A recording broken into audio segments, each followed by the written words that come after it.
Hey everyone, today I'm going to be going over how to do a realistic graphite drawing of a magnolia flower. I will go through the pencils, paper, and the application of the graphite onto the surface. So without further ado, let's jump in.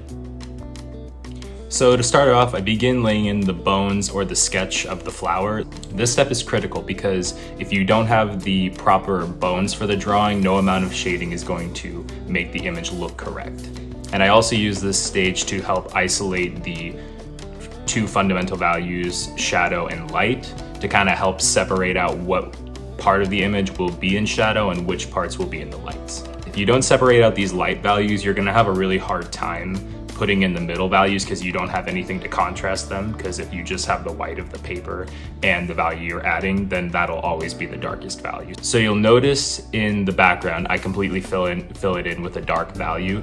This is not the case in my reference image. I made this decision so I could help contrast the white of the flower with the darkness of the background, and it would allow for the flower to be the center of attention due to the high contrast.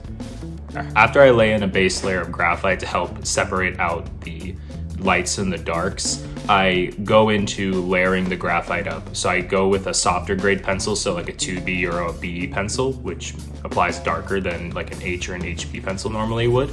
To get these, I use those to get these dark values. And then after that, I take a harder pencil, such as an HB or an H, to help blend in the soft graphite. Due to the graphite being so soft, you'll see more of the texture of the paper, and I use the HB or the B pen, or the HB or the H pencils to help blend it in.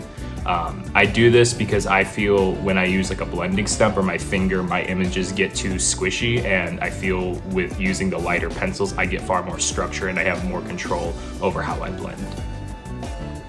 When I begin shading into the blossom itself, I will use an H or a 2H pencil because those values are going to be very light, and then I'll use an HB pencil to help shade in the leaves. You'll notice as I go through this drawing, I'm keeping my values very distinct. This is intentional because I feel with graphite, I can fall into the habit of being super loose and not being very construct with how my shadows separate from each other, and that could create a very weak image. I feel like shading, especially in graphite, can be very overwhelming because of all the different shades you can see in an image. So I think keeping values very separate is a great way to start, and then you slowly add those ranges of shadow as you go through the image. I definitely want to make a note of this. I'm still working on shading. I have to really section out my shading for it to look remotely decent. So I'm still working through it and I'm trying my best, but it's still something I'm actively working on, and it's something I think I'll always have to actively work on. So thank you for watching. That's all I have for this video. A quick parting tip: if you feel like you're struggling with your initial sketch, I would focus primarily on doing the sketch itself rather than trying to get a quick sketch in that's inaccurate and then shading. I felt like I ran into this problem quite a bit, especially early on, where my sketches were not entirely accurate to the image, and then I would rush into shading because rendering is extremely fun and it's really fun to be detailed, or it's exciting to be detailed. You really feel like you're doing a complete image when you're shading.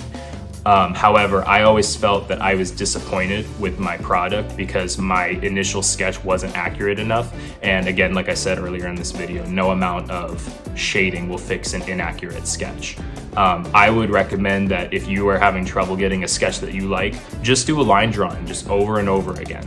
I think that'll be really beneficial. You'll get more practice. And then once you finally get one that you think is pretty accurate to what you have, then I would shade that, because I feel like if you're shading a inaccurate drawing, you're not going to get the product you want. You'll feel disappointed, I think. Thank you so much for watching this video. If you have any suggestions on how I could improve, please leave any recommendations in the comments. I really appreciate you watching, and I hope you have a great day.